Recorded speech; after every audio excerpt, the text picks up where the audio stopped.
Welcome to another OU Insider Under the Visor YouTube Live. My name is Brandon Drumm. I'm here with Parker Thune, Spencer Forsythe's on the board, and we are now live on YouTube and Facebook. We got two lives going all at once. We're trying to get as many platforms as possible for you guys to be able to watch no matter where you are, no matter the inconvenience, the convenience for you guys. And we're trying to help you guys out as much as possible. So we're happy to announce that as well. We're also going to announce before we start getting into the, meat of the show here that tonight is the final night. If you want to get the free month of OU Insider, and I totally recommend that, by the way, because it's OV month. And if you want to be in the know as far as official visitors go, if you want to see, what players are coming in for official visits, what players are doing unofficials in the month of June, what players are coming in for camps, because it's also a huge camp month. We're going to have that all for you on OU Insider VIP, and we're going to have updates. We got like 7 updates today on all sorts of stuff that only our insider people get on our Lindsay Street VIP board. So right now is the last day, literally at midnight tonight. No more 30-day free trial. That's it. So if you start today, you get it to the end of June, which means you get to try us out for free. And you can cancel if you want to. But if you do cancel, that means you get during commitment month. You won't be able to be a part of that and be in the know before that. And then also fall camp. So there is a lot of reasons to stay on with us as the summer goes along and fall goes along. It's going to be a huge year on OU Insider. We've got a lot of cool stuff coming for you guys as well. So anyways, as we move on to today's show, we're going to talk about some transfers in town. We're going to talk about Oklahoma's chances with those transfers. We're going to talk about official visits on June 9th through the 11th. We're going to talk a little bit about the ChampU barbecue. We're going to talk some softball and some Women's College World Series and talk a little baseball, hopefully, if we get to that at the end. We're trying to cover everything we can on this, what limited time we have on this YouTube Live for you guys. And obviously, we're going to answer questions as well. So it's a loaded YouTube Live for you guys. Parker, how you doing, man? We're kind of going in here blind today because I've been busy with a lot of stuff. You've been busy with a lot of stuff. We didn't get to do pre-production stuff like we always do, but how do you want to start tonight? Well, again, want to emphasize that if you have not taken advantage of your 30-day free trial over at OUinsider.com, yes, it is on the Rivals Network, go ahead and do that because it literally costs you nothing. There's no commitment attached. You sign up for 30 days. See if you like the content. If so, hey, come on over with us. It'll only cost you $10 a month. That's a meal at Chick-fil-A, or you can get the most up-to-date, best and most of Sooners recruiting and football information, as well as plenty of softball coverage as they make a push for their 3rd straight national title. Our man Jesse Crittenden has that covered from every angle from Hall of Fame Stadium in Oklahoma City this week.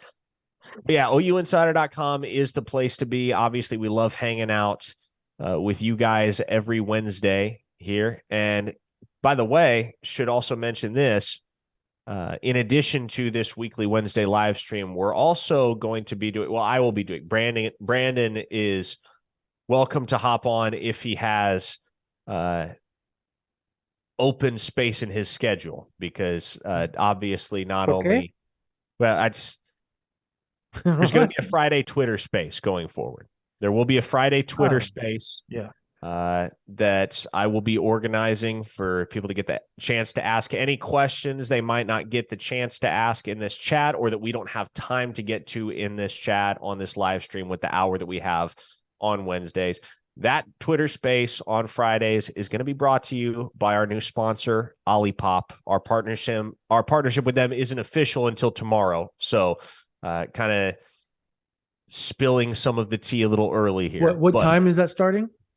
At midnight Eastern time tonight. So there we go. Midnight tonight? Yes. Oh, you talking about the Twitter space? Yeah. I haven't decided yet. That is the world is Well, our oyster. that is it. That is probably an important thing for people to know. Yes, we're going to do a Friday Twitter space. The thing is, though, we're not bound to any specific time on that. So let me know in the chat. Obviously, we get hundreds and hundreds of you all, some of the most devoted listeners and members on this stream every week. So if you got a particular time that you think works best for us all to hop in a Friday Twitter space together, let me know in the chat what you think we ought to do with our Fizzy Friday Twitter space going forward. That will be a regular thing, a regular offering, in addition to this YouTube live stream, which at this point we've been doing for almost a year and a half. And it's been a very fun time. So with that, I feel as though it's necessary that we move right into transfer talk, Brandon, as well as camp previews for this week and rapidly expanding visitor list, not just for the ChampU barbecue either, but also for the weekend of June 9th, which is quickly becoming a big official visit weekend in its own right for Oklahoma. Oh my gosh. I mean, what? 4-star Tennessee defensive back commit Caleb Beasley just announced that he is going to be visiting. I think you have, oh my goodness, you've got Marquise Easley is going to be in town. Jason, trying to think of all the guys' names that are going to be there. I think there's 9 or 10 already. I don't have the list like right here in front of me, but I think there's 9 or 10 official visitors. Zandamela is going to be there. That's 3 off the top of my head. Isn't Grant Bricks going to be there that weekend as well? Grant Bricks is going to be there that weekend. Yeah, and so that's 4. I mean, like it's people getting who watch this stream every week know how much I love Grant Bricks. Hey, I got a note coming on Grant Bricks from a source inside the Switzer Center. And what they said about Grant Bricks was just like, it's on the line. It's along the lines of what you say about him. I thought it was interesting because I brought up all these offensive line names. I'm talking about them. And the dude just goes, man, I'll tell you what, if we can get Grant Bricks, that dude is a freaking animal. His film is like watching a semi truck go over a Lego. And he was just going on and on and on. And I thought that was probably one of the funniest analogies I've ever heard. He's like, it's like a semi truck going over a Lego. That's exactly what it is. I was like, wow, like it's like that, huh? So I thought that was kind of funny. But yeah, Oklahoma wants Grant Bricks pretty bad, and it seems like it's them. Obviously, he's going to visit Iowa. I think potentially Iowa State. Is Michigan the other team? If I'm remembering correctly, like. They're in on it as well, kind of. You're talking about Bricks still? Yes. So I was actually talking to a national colleague of ours today in the region about Bricks, and the consensus is that it's going to come down to Oklahoma, Nebraska, and Notre Dame. He's got official visits set to all 3. His first OV is to Notre Dame this weekend. He's going to OV to Kansas State too, but that to me that just kind of seems like he's doing it because they were his first offer. He's a very humble, respectful kid who wants to honor the fact that Kansas State's been on him the longest. But it's going to come down to OU, Nebraska, and Notre Dame. And man, it feels like he's one of those guys, Brandon, that we've just been subtly mentioning for months now. He was actually the first kid I went and saw this offseason when we started making the rounds all the way back in January. And here's what you can say undeniably about that kid, because at that point, he had no idea where he was going. Absolutely no idea. He had 20, 25 schools that he liked and was interested in. And one of the things I have said and will continue to say about him is I don't think he ever anticipated being a blue chip football prospect. I think all of it is kind of bewildering to him because of the significance and the hype of it all, the grandeur, if you will. But one thing you can say undeniably about that kid, you want to talk about a cultural fit at the University of Oklahoma, Grant Bricks is that. Yeah. And that's why, even back then, when the kid had no earthly idea even what his top schools were going to be at that point in time, I filed his name away as one that was likely to be an official visit contender and a candidate to end up in Oklahoma's class. And the Sooners are trending nicely there. Now, I don't I don't think they're out of the woods. I don't think it's over. I haven't put in a future cast, but I do like where the Sooners sit and have for some time now. Mm-hmm. So before I talked to a Notre Dame person about bricks, and they kind of felt like it was trending a little bit away with them. Ironically, like I didn't, it kind of caught me off guard a little bit, and I was like, "Are you sure?" And he's like, "Yeah, man. I think Notre Dame's not feeling quite as confident as they once did with him. I guess Nebraska's making a really strong push Yep. for him, and it almost seems like it goes Oklahoma, Nebraska, and then Notre Dame's kind of a little bit down there right now. And it's not to say like it's a done deal, because we keep saying this on OU Insider over and over and over and over. Like, you guys need to don't get your hopes up too high on anybody, because the official visits, everything's going to change almost on a weekly basis right now until they decide that they're done. And when the kids decide they're done, they're usually done at this point, because they've done all the unofficials. They just did the officials that they really wanted to do, or maybe they didn't do all of them because they got one. They just felt like they don't need to see anymore because they did the unofficials. You're going to run into a multitude of variable in various situations depending on the recruit. I think David Stone's a prime example, is because I honestly think that kid's going to wake up one day and be like, "Yeah, I'm committing." Cause it just seems like that's where it's headed.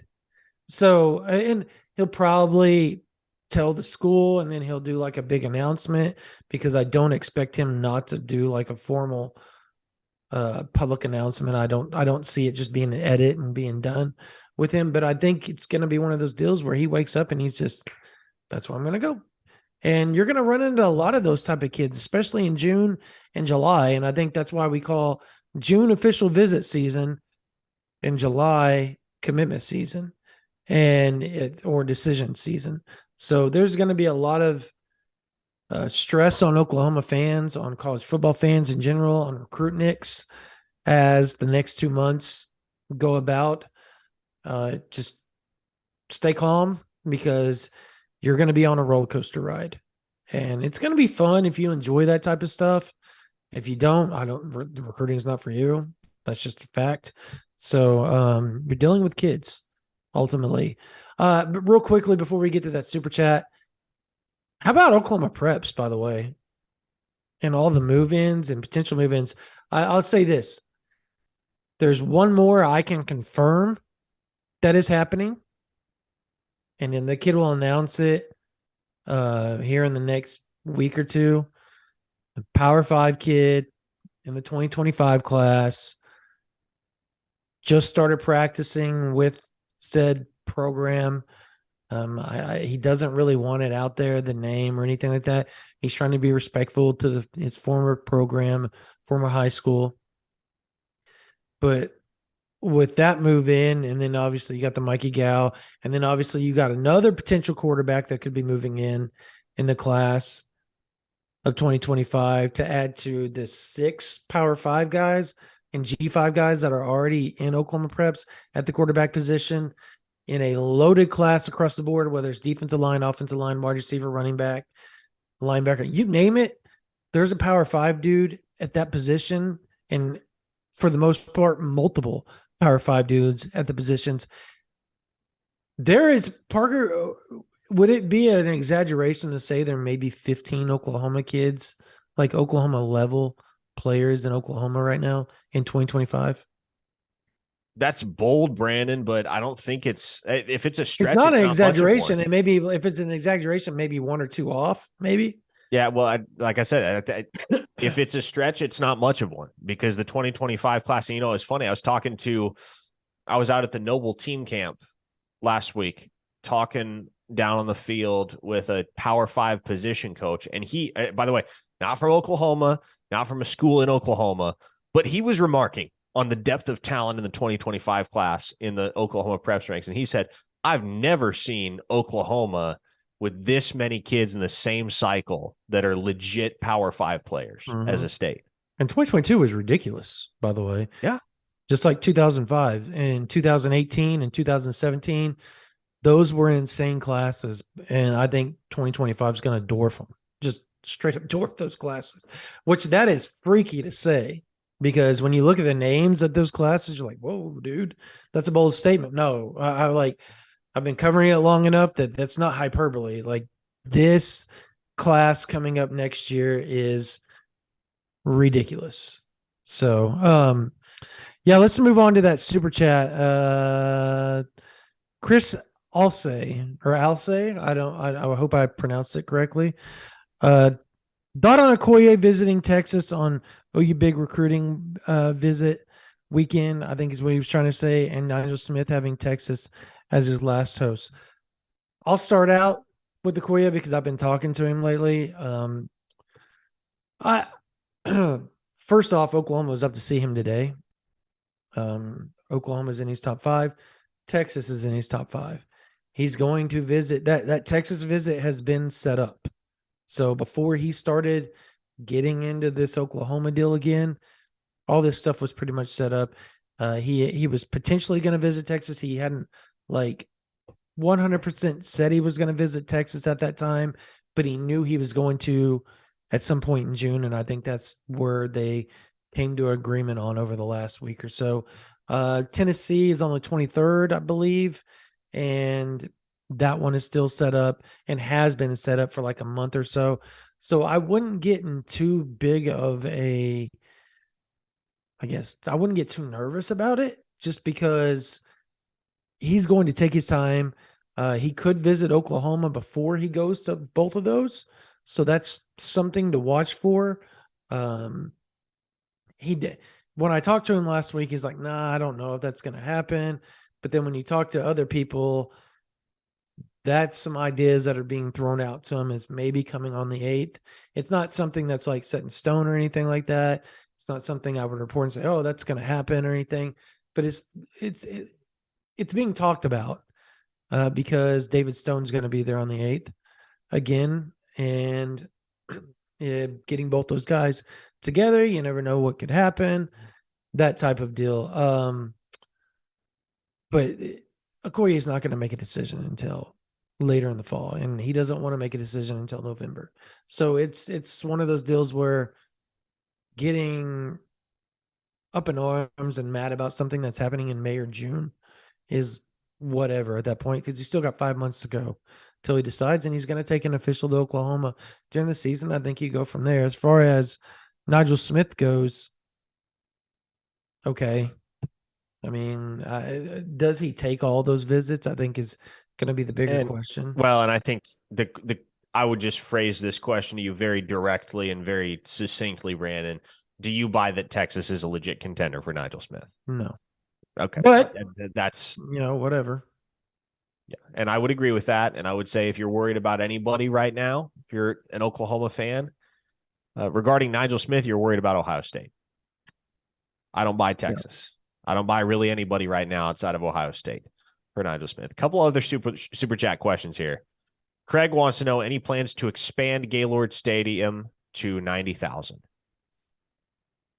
I'll say this. I think the west side, the press box and stuff, I think that's the next go around after they start construction. Thank the Lord finish for construction that. On the football facilities. I guess it's going to be over there by the duck pond or the west side or the east side of the stadium over by kind of where the track is and stuff like that. But I 90,000 seems like a lot. I think maybe 88, 87,000 probably be a really good stopping point for Oklahoma right now. And then if they decide, you just kind of close the north side, kind of deck, close the north side and go from there and hook it up with the east side lower deck. And there you've got your 92, 93,000, because that probably had 6,000 or 7,000 people. I think that's down the line. That's probably after you've been in the SEC for a decade or so that you'll see something along those lines happen. But right now you got to get the football facilities fixed up and starting the construction across the street by the Ever Center. And then once all that takes place, I think then you start talking about the West Side and getting that taken care of. Because I also think you need to take care of baseball and softball before you do any of that. Because those two programs have done things that have warranted that type of attention, in my opinion. Obviously, Love's Field is gonna be going on. I think they just started it, right?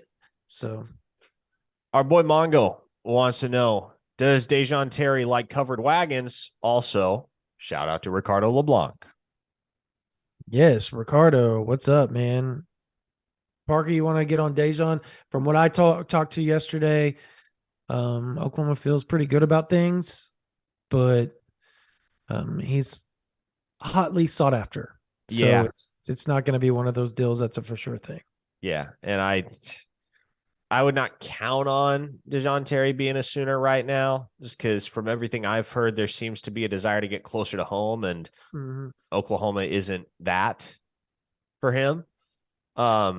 Obviously, as we saw with the whole Walter Rouse situation, though, Oklahoma has ways of being relatively persuasive to transfers when they really, really want them. However, my big question is Dejon Terry a guy that you bend over backwards to try and get via the portal, especially with Philip Paya coming in later this week? And Terry has produced, sure, but is that somebody that you're going to sit there and get apprehensive or anxious? Are you going to be worried if you don't have Dejon Terry on your roster come the fall? Are you going to feel any more secure about your defensive tackle room as a whole with Dejon Terry than you would without Dejon Terry? Maybe marginally so, but Yeah. I guess what I'm getting at is that's not the guy that fixes your defensive tackle room. And so the way I see it, if Oklahoma gets him, fine. I'm not counting on it.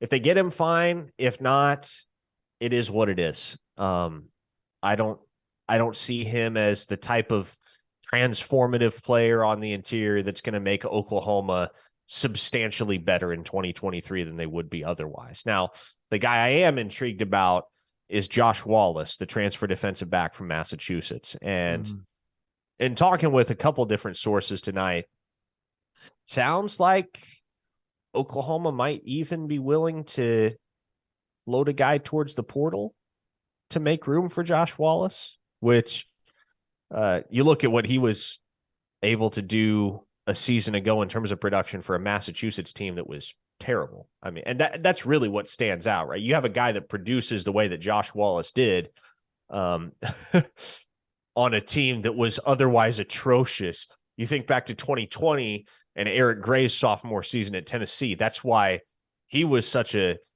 hotly pursued commodity when he hit the transfer portal. Is you look at the year he had, maybe it wasn't jaw-dropping numerically, but in the greater context of what he was working with in terms of a supporting cast, exactly. So you start to see why Josh Wallace has earned some high-end P5 looks since he hit the portal. What else do we have here? So we got the Dejon Terry question answered. Blake Wilson wants to know, I just got in on the live video. Hope no one asked this question, but I was wondering about Sammy Brown, David Stone, and Williams. Can't spell his name, but I hope you know what I'm talking about. Thanks. Yes, Blake. Williams Nwaneri. There you go. That's what you were looking for. Yes. The 3 5-star defensive players. Well, throw in Dominic McKinley too. 3 of the 5-star defensive players that Oklahoma is in play for in the month of June. And there is a common denominator, if nothing else, Brandon. All 3 of those guys are going to take official visits with Oklahoma in June. Yeah. And there are certainly varying degrees of confidence with those 3. Would I bet on David Stone ending up in OU's class? Yeah. Would I bet on Nwaneri ending up in OU's class? I would. With Sammy Brown? Not so much. Not right now, at least. But I thought you said Sammy. Sorry, I was like in my own little zone. I shook my head. I thought you said Sammy and then Nwaneri. Yes, Sammy Brown to Oklahoma. It's happening. You heard it here first. No, in all seriousness, OU's got a lot of ground to make up if they want to outfox Clemson and Georgia. However, I was on the radio today and there was a listener that hit the text line and offered to buy me a pair of Air Jordans if Sammy Brown signs anywhere other than Clemson or Georgia. I'll take that So bet. yeah, I was about to, I was like, okay, I mean, hey, I got nothing at stake. Let's go ahead. Let's make that happen. So at this Right. point, for selfish reasons, am hoping Sammy Brown ends up not necessarily at Oklahoma, but anywhere other than Clemson or Georgia. The odds that happens, though, admittedly not high. Yeah, I mean, I'm kind of with you on the former two. The latter one, no, I mean, with Sammy Brown, I just like I said, the weird thing is like there's like this quiet confidence with Oklahoma about it, and I'm just like, dude, I cannot wrap my head around that confidence at all, and I almost refuse to believe it. I'm the one that went out there and visited the kid and literally talked to him and his coach, and they swore to me, all that type of stuff. Yes, they pounded the table, super interested in Oklahoma, could see myself playing there, and then he goes and he visits Oklahoma for a second time. And now he's coming back for a third trip on the 16th. I think the one thing I would watch for, and now he says he's going to take all of his official visits, but does he get out of the Clemson and Georgia visits without a commitment? If that happens, okay, you have my attention a little bit then. I just, there's a part of me that doesn't think that takes place. I think he goes to the Clemson visit, and um I think it's gonna be hard for him to come out of that without committing. I think similarly the same thing when he visits Georgia. So I think with those back-to-back visits, it's going to be very, very hard. It's interesting how he did it though. He did Tennessee and Ohio State the first and the last. And when you talk about Sammy Brown, you don't talk about those two programs hardly at all, right? You talk about Clemson, Georgia, and then down the line, Oklahoma. But those are the three schools you talk about. So I thought it was kind of interesting how he middle loaded his official visits with like the three schools that everybody thinks are the ones that have a decent shot. And then you have Oklahoma down there with like that small percentage of a shot. And so I guess what I'm saying is don't hold your breath, because there's a part of me that feels like one of those two visits he doesn't get out of without committing. I don't know why. It just seems that way. And if he does get out of it without committing, okay, you have my attention a little bit. But talk to me after the Oklahoma visit and then we'll discuss it, because I sincerely find it very, very hard to believe he's going to leave his home area. I just don't think it's going to happen. Let us see what else we have here in the chat/super chat. I think we're all caught up on super chat questions. Or any other question? Okay, here we go. Ronnie Crimson wants to know, how do we look for Elijah Thomas? Kid is a freak that he is. Brandon, you were just out to see Elijah Thomas in Chakotah last week. I defer to you here. Yeah, man. So he has like several of his family members that actually came up, whether it's cousins or uncles or what have you, that's come up through the Chakotah and a couple other towns around that region that have gone on to, whether they played small college or G5, what have you. Like, they're good players. And so Elijah is kind of that next step in that family of athleticism. Which is saying something, because that family's super athletic. When I talked to him, first off, when I watched him, he was dominant. Like, that dude. There was, I think it was Hare was out there, Holland Hall, Verdigris, and I want to say Vian was the other program that was out there. They weren't stopping that kid. Like, he was ridiculous. They're very, very talented. Chakotah is. They've got a couple of other athletes, specialists, whether wide receiver, running back, that have a chance to play maybe at the G5 level, or at least kind of that, or maybe go JUCO and then work themselves up to Power 5 if they keep, developing. They're going to be pretty dominant in 2A or 3. I can't remember if that's which one they're in. They were like 3-7 last year, which shocked me. But I guess they've got a couple of move-ins. They were young. They were freshmen and sophomores last year, so they didn't even expect to win 3 games. Now all of a sudden, they're potentially one of those programs that could win the whole thing. And it is because of Elijah Thomas. He's one of those guys that if Alabama's coming by to see him, Nick Saban comes by, you kind of, feel like there's something special there, right? He's going to go to camp at Oklahoma. He's going to camp at Oklahoma State, and he's going to try to get down to camp at Alabama. He doesn't know if that's going to happen. The kid grew up a massive, massive OU fan. He told me his grandma said, yes, that's the team we all cheered for. His cousin's sitting right there and goes, I would be at least shocked if he doesn't go to Oklahoma. And I said, really? And he goes, yeah, that's just whenever he got that offer, it just meant so much to him. He couldn't sleep. They said that night, like he stayed up the whole night, just was super excited about it. And then obviously when I talked to Elijah himself, he said the same thing. He said, I was just so amped up about that offer that I just couldn't sleep. So he's super excited to go to camp. I think he's going to try to do both DB and wide receiver. We'll see. I think he's probably going to stick to wide receiver more than defensive back. But he's also aware that Brent Venables, with his length, with his athleticism, with his speed, being a defensive guy, is probably going to try to push him to be more of a defensive back safety type. And he said he's okay with that.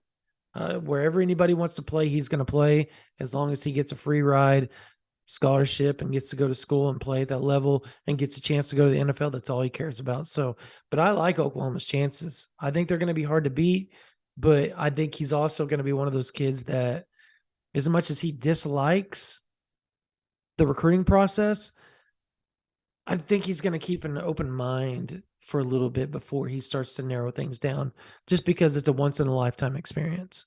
So, just got to be patient with it, which most East Side guys, you do have to be that way with. So, but at the end of the day, I think Oklahoma is going to be the team that's going to be the most difficult to beat, just because it's a family deal with him. Let me ask you this, Brandon. Look at that 2025 wide receiver board as a whole. You already got one commit in Grayson Harris. Yeah. Who are the other two? If Elijah Thomas is one, as you're positing, who gets that last spot? Because Oklahoma's in a real good spot with Decorian Moore. We've talked about that. Mm-hmm. But then you think about Isaiah Mosey, a legacy up the road at Lee's Summit North, which, I mean, if that pipeline isn't already open for business, it may very well be in a big way within the next few months. So Andrew Marsh. And then you throw in Andrew Marsh, another guy that OU's in very, very good shape with early in the process. Yeah. Emmett Jones, man. Do they Jones take is earning that three? paycheck. Do they take more than 3? I think you have to, because I think Elijah Thomas is an athlete, and that's what they're recruiting him as, is an athlete. So I don't think he's kind of narrowed down to the wide receiver position. So at that point, would you take a Mosey and then go get an Andrew Marsh and call it good? I know I would. I'd be like, yeah, I'm good. You want Decorian Moore. You're going to take him no matter what.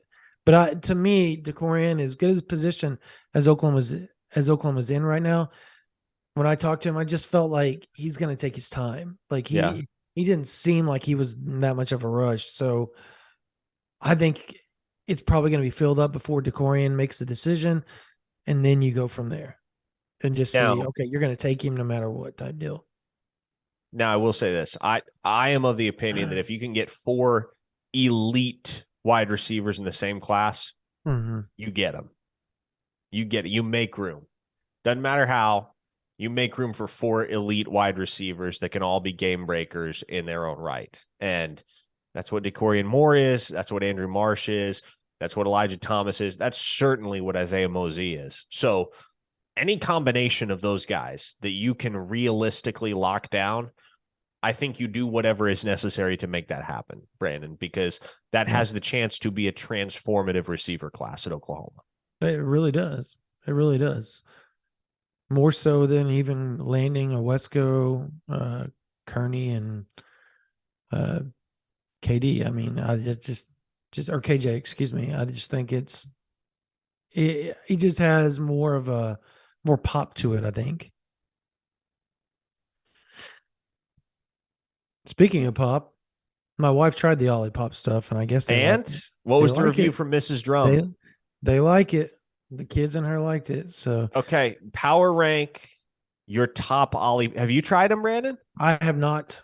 Oof, I have not. missing out, man. You're missing out. I know. I'm a bad salesman for a sponsor. Soda But I that you promise can you, I drink. will. I will do it. I will have her go and grab just an assortment, and I'll just take sips because I'm not a big sweet person. Like I don't like a lot of sweets. Well, I think you'll still find Olipop very appealing. It's soda that you can drink, enjoy, and feel good about. Now, what? It was just cheesy. Feel good about it. I'm sure it was, but listen, I'm a salesman now. Best Fair flavors in enough. no particular order. Vintage cola tastes exactly like Coke. It's delicious. Okay, I'll Ronnie try Crimson that. knows. Ronnie sure. Crimson knows. Root beer, Ronnie yeah. Crimson has tried the vintage cola. He can back me up on this. The classic grape, delicious. You know how typical grape soda just tastes artificial and nasty? Mhm. This actually, like this grape soda tastes like grapes, and it's amazing. Watermelon lime, that flavor isn't even in stores yet, but I have a case at home. It's fantastic. When it does hit shelves, you're all going to love it. Haven't tried cherry cola yet. Many have said they enjoy that one. And then Dr. Goodwin as well, which is their answer to Dr. Pepper. Delicious, delicious flavor. Tim Ramsey said root beer. Yeah, there's also root beer. So Fizzy Friday coming up. Twitter Space presented by Olipop. I'll probably be driving, so I can join you guys. In barely 36 hours. So back to the chat here. We need to. Ronnie Crimson said any timeline on Eli Bowen. Nothing's really I need to changed go there. see him again. Yeah, nothing's really changed there in that the plan has always been for him to take some officials before he decides. So that's not one that I would say happens any earlier than July. Getting a Bowen to be decisive in the summer was not on my bingo card, and nor is it going to stay on the bingo card at this point. But neither was Caleb Beasley visiting on June 9th. So that shocked me because I'd talked to him previously. He's like, yeah, I think I'm done with it. I'm just committing to Tennessee, whatever. And I had talked to him quite a bit prior to that commitment. He visited Oklahoma a few times, really enjoyed it. Did not expect an official visit. And then bam. Then, okay, let me ask you, Brandon. You're going to ask who the DBs are going to be, and I have no. That's not what I'm going to ask at all. What I do want to ask you is, and it's verging on conspiracy theory, admittedly, but Williams Nwaneri is going to be on campus the 9th through the 11th. Caleb Beasley's a Tennessee kid, committed to Tennessee, has been since October. Yeah, you think Tennessee told him, hey, you're going to be our Bobby Taylor? You're going to go to Oklahoma and you're just going to be in Will's ear the whole time? That's pretty good conspiracy, bro. And that's very viable and something. If I'm Oklahoma, I watch very closely. But does it feel like Caleb's that type of kid? Because he doesn't strike me like that. He also didn't strike me as like just sold on the Vols until it happened. Like we all knew they led because they were the team right down the road, but he wasn't like diehard about it up until the decision was made. So, but it's still that's interesting, man. Like you just never know because recruiting is just so sleazy these days. It just is. Like I'll say it. We cover It is, and it recruiting. has been. Yeah, it's Like, always been sleazy, I guess, but it just like some of the stuff we hear, you're just like, no way is that true. And then half the time it becomes true, and you're like, wow, that's disgusting. But whatever. um, Taylor Tatum update. Josh Morgan wants to know. Hang on. It's moving in the right I mean, direction. yeah, I think Oklahoma looks really good. I thought it was really weird that the Michigan, and we talked about this already, Parker. The Michigan reporter, I don't know how they came up with this, like Georgia. It was Georgia, Michigan, and what was the other program? USC. USC. That was what it was. Georgia, Michigan, and USC. And it was like, yeah, it's almost a foregone conclusion. He's going to Michigan. Can't see him going to Georgia. Can't I get so like, dude, he's not even official visiting Georgia, no, and I'll tell unless you he's this much. I'll tell you this much. I talked to a source on the USC side a couple weeks back, and I reported this at the time on OU Insider. yeah. But now take it for what it's worth. It's coming from the USC arena. But that source told me, yeah, Tatum's taking an official visit out here, but it's pretty clear it's just a vacation for him. It seems like he's going to Oklahoma, and that's what he's pretty set on. And I was like, oh, hello. Right. And then because remember, because I called you when I left and you were like, okay, I'm going to make a few phone calls, see what I can find out on the USC side and all that type of stuff. Well, he had told me at that point in time that DeMarco Murray, he talks to DeMarco Murray every day. His dad talks to DeMarco every day. And a few times a week, Taylor himself talks to and FaceTimes with DeMarco's wife and kids. That doesn't seem like a relationship that you're going to just cut bait from. That just seems a little different to me. So that's where I kind of got the vibe. Okay, Oklahoma's moving in the right direction there. But I'm gonna say this. Prior to that, it did seem like Michigan was the foregone conclusion. So you never want to say that they're out of it because the second he goes on that official could change everything. But the good news is Oklahoma goes first and it could all be done by then because he tried to take an unofficial to Oklahoma for the spring game and he set it up thinking he's like, man, our baseball team was awful. We weren't going to make the regionals. We were going to go to districts. We were going to lose. And he goes, dude, we won the night before. And I was like, he goes, I had to call the marker and go, I can't make it. I had no idea we were going to go this far. Like he had already written his team off and then they made like this deep run. So, yeah, I think when you have that type of relationship, when Oklahoma feels that good about things, normally it works in their favor, unless obviously somebody's not telling them the up and up. Yeah. So somebody in the chat said, or rather asked for Easton Baker updates.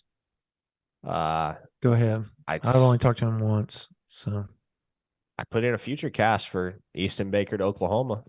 He's taking an official visit on the 16th, and it's pretty clear. It was pretty clear, has been pretty clear in my conversations with the kid that the Oklahoma offer is kind of the one that he's enamored with. And it makes sense when you look at his offer sheet elsewhere. I think it's a fantastic offer and a fantastic eval by the OU staff because if you watch Easton Baker's tape, that dude is a headhunter, man.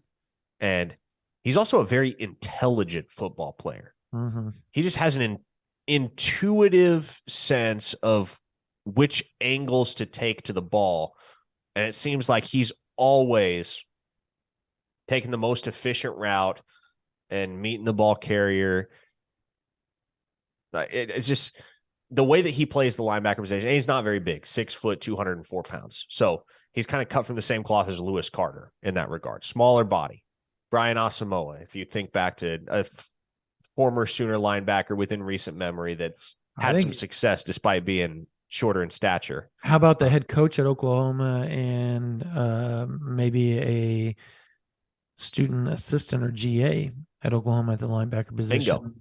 Bingo. And I was getting around to drawing the comparison between Easton Baker and James Skalski because, you see a little undersized white dude running around at the linebacker position. And you're thinking, oh, how good can this dude realistically be? Well, James Skalski at Clemson proved that if you're developed properly and you buy in enough and you're willing to be coached by Brent Venables and you're willing to submit to his direction and you're willing to bite bullets on the practice field every single day relentlessly and continue to chip away and work and hone your craft, that you can achieve great things in college football. And in Easton Baker, I see a guy that's totally unafraid. And in that sense, I think he's a perfect fit for Venables' coaching style, for that linebacker room at Oklahoma, for the collective mentality that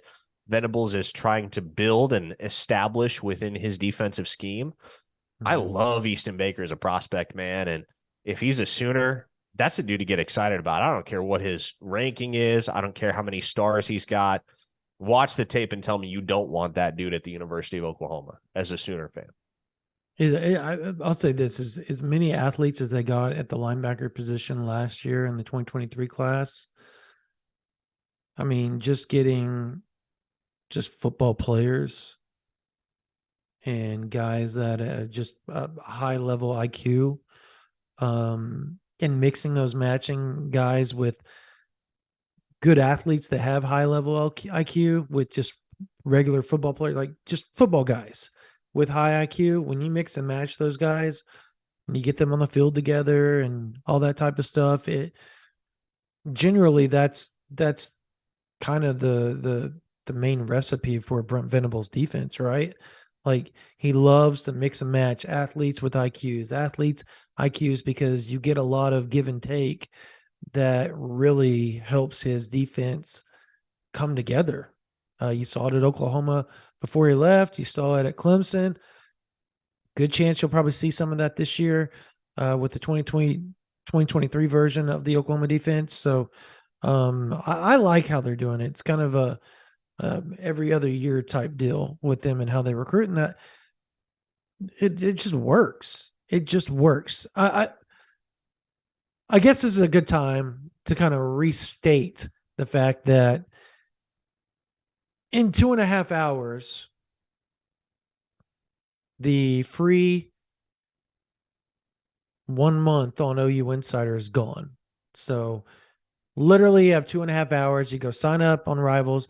You get us all the way through the month of June, which means you get all the official visit news. You get all the camp news, because there's, I think, 5 camps that Oklahoma is going to hold. There are 4 camps that Oklahoma is going to hold that we will be at, with tons of targets in 24, 25, 26, and 27 that we will be there watching, talking to, putting notes up on the board, letting you guys understand, and obviously talking to people around the program about some of the off-season stuff, some of the things that maybe are going on behind the scenes that we can update you guys on as well. So it's a great time to be on there, but mainly the official visit season. You want to be a part of that, and then it rolls over into July, where you get to be a part of commitment season, which is with Oklahoma, where there will be a lot of commits. And don't get us wrong, there's going to be commits in June.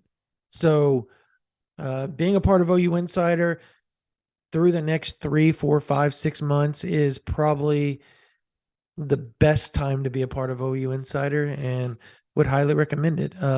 If you do the full year, you're going to get all the way through all of that. So, I mean, you get the spring ball, you'll get all the second national signing day, you'll get the first national signing day, you'll get all the junior days leading up to the spring. I mean, just a lot of stuff that goes on. Football is a year-round sport and event now because of recruiting and how big of a deal that is these days. So right now you get 30 days, 1 month free if you sign up right now, but that ends in 2.5 hours.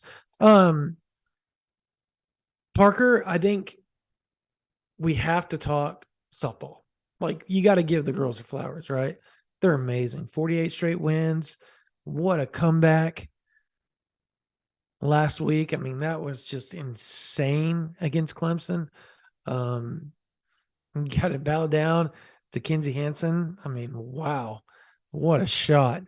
And then obviously I think they open up against Stanford on Thursday at 1:30.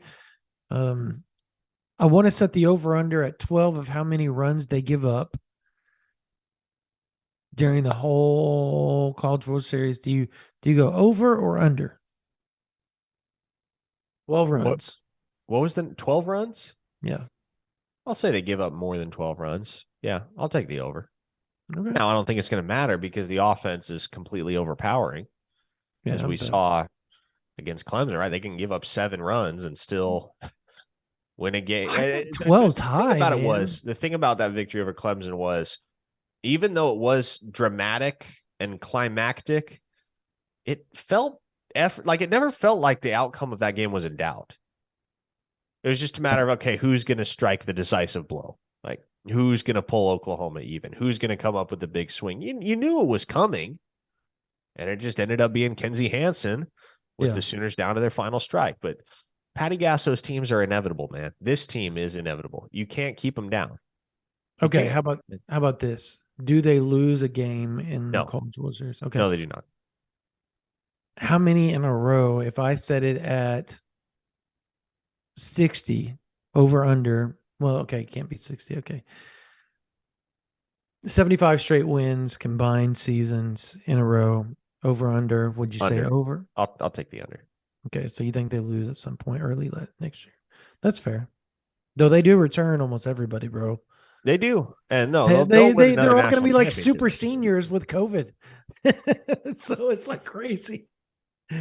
Man, she has that thing rolling. There will be girls that graduate that program with 4 rings, That's just maybe 5. crazy, dude.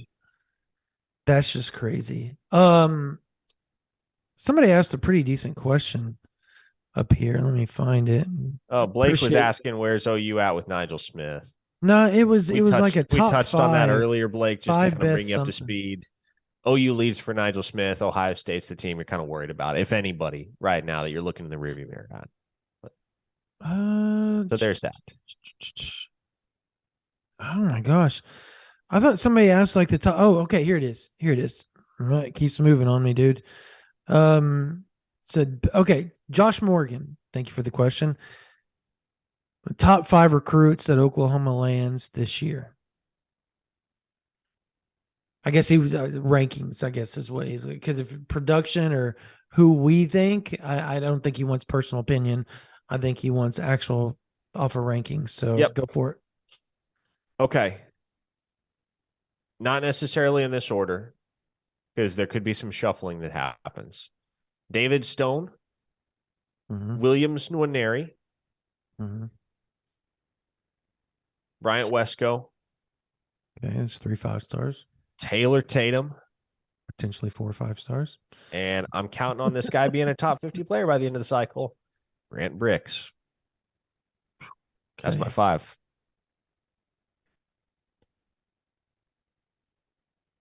Okay, so obviously you got to go David Stone, Williams Nwaneri. I'll say Bryant Wesco. I'm going to tell this to people. Like, I'm not 100% sold Oklahoma gets Bryant Wesco still. But after, them setting up the July official visit and just talking to people's feelings around the program at Oklahoma and how they feel about the situation is a stark contrast compared to how I felt and how most fans felt about the situation. Like, Parker was right on it. I'll give him his due there. They Oklahoma is if you didn't realize that, they have a strong sense that whatever, go take your visit, you're going to come to Oklahoma. That is like the feeling that is felt around there. And it's just that confidence. Like, you don't get that a lot, but they have that with Wesco. It's strange. And then when, I heard from somebody I know pretty well that there was a training session with Kearney. He came up on the way to Oklahoma here recently and ran some routes for Hawkins, and Wesco was there. So there's a close relationship with all those guys as well. So that's interesting. And then I was able to confirm it after the person close to me that told, I'll just say Parker told me that. And then I was able to confirm that is a fact. And so, yeah, I think that's interesting. So I'll go Stone, Winery, Wesco, guess Tatum. Right. But I'm gonna say I'm gonna do an outlier here because I think this guy is going to move up in the rankings. And I think again, I would not have picked this. It's the start of May. I wouldn't even pick this. There's wouldn't even been on my radar because I didn't expect Oklahoma to even have a remote chance. But I'm going to say Danny Okoye moves up quite a bit in the rankings and that he ends up in Oklahoma's class somehow, some way. It just seems like it's trending that way. I don't know how convicted I am on that feeling, but my gut's telling me that's going to be the case come November. It's weird. It's very weird right now. And he fits Oklahoma culturally. He fits personality. Like everything about him screams Oklahoma when you get to know that kid. So that'll be my pick as the top 5 guys they land. And I think barring Devon Mitchell reclassifying, I think we're kind of underselling that point a little bit, and rightfully so. I mean, because there's a lot of things that have to take place for that to happen. But I think he would be in that conversation as well. And I think Casey Poe will too at some point because he is also a Party in the Palace official visitor, which screams everything you need to know. That's his final visit. It's Party in the Palace, Oklahoma. So one of the top offensive linemen in the country. So Beatonbow, as Parker put on OU Insider VIP, is quietly making moves on the recruiting trail. And he's doing a really, really good job at it. I think we can close out there, right? I would think so. We're running up against an hour here. So, okay. And well, I'm frozen again. Yeah, you're For good. anybody that had the over under on 3.5 camera freezes, the over hits tonight. I guess if you're not subscribed to this YouTube channel and or on our Facebook page, please subscribe. And like it, one of the two. We love that. It helps us with the analytics, all that type of stuff, and the algorithms. If you're not on OU Insider, literally you've got 2.5 hours. You have 2.5 hours to get it for free for the next month. And it is the best time to do it. Honestly, like right now is great. Like just get on there. You get all the way through the month of June. You sign up right now. Yeah. For free. And there's going to be a lot of information coming in June. Yeah. Like if you want to see busy, June is busy. We have camp tomorrow morning, 9 a.m. Yep. Oklahoma's first elite camp. And there is a lot of talent there. Jonah Williams, one of the top 40 players in the country, at the safety spot is going to be there. Obviously Zion Kearney, Kevin Sperry, Michael Hawkins. I mean, there's just so many top players going to be there. And have you heard anything about Devon Mitchell showing up? Because just out of curiosity, did I ruin something? Because you didn't necessarily ruin something. I heard some buzz, I don't know if I'm supposed to say anything about that. So I plead the fifth, but it's read between the lines. There you go. All right. Exactly. All right. Yeah. Okay. So I asked the question. I've heard some buzz. I didn't know it was like a hush hush deal, so I'll just leave it alone. All right. Having said that, if you're not on OU Insider, get on it. Like that type of information that just kind of slipped there is the type of stuff that you would know if you're on OU Insider. There's a lot of 5-star defensive lineman talk on there. There's notes on 4-star edge rusher, 2 of them actually, because Parker put up his stuff just the other day as well. I put up one today. There's 3 because there's one from our boy Greg Smith as well on another big time Oklahoma edge rush target. So there's a lot of stuff, 5-star wide receiver talk. There's some 2025 talk on there. There's a chat. There's obviously softball. I mean, there's so much information going, and we are going to have you guys loaded down with information from tomorrow's elite camp and then Saturday's elite camp. Parker will probably be solo dolo on that because I have to go to Texas for my kids' final travel 7-on-7 event. And then after that, I will be around for every other thing that involves Oklahoma. Yeah. And then obviously Jesse Crittenden will have you covered wall to wall with the softball stuff. So we're going to have everything you need on OU Insider. You get it for free. If you sign up right now for the whole month of June. But that ends at midnight tonight on the 31st. So starting June 1st at midnight, done. That offer is gone. Also, if you're not subscribed, once again, subscribe, or like our Facebook page, please. OU Insider. All right, that's going to do it for this version of the OU Insider Under the Visor YouTube Live. For my man, Parker Thune, for our guy on the board, Spencer Forsythe. My name is Brandon Drumm. You guys have a blessed night. We will see you on Friday.